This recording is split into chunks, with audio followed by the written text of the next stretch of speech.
Hello there, Motor Editor here. I've got this issue with my Seat Ibiza 2012 1.2 TDI Ecomotive. You can see I've got 3 warning lights, fault code 023800, turbocharger boost, pressure circuit high. Now initially, coil light went on, followed by engine management, and now I've got DPF. Car drives fine, I've got no start stop.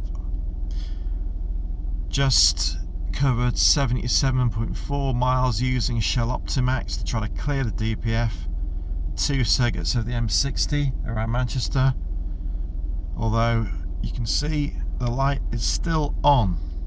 A couple of things that I noticed: oil level was low, topped that up using appropriate oil. Also strangely, water was leaking from the radiator. That can't be connected, seems to have stopped now. If you've got any ideas, give me a shout please, because this is really frying my brain. Thanks very much, and I hope to hear from you soon. Bye bye.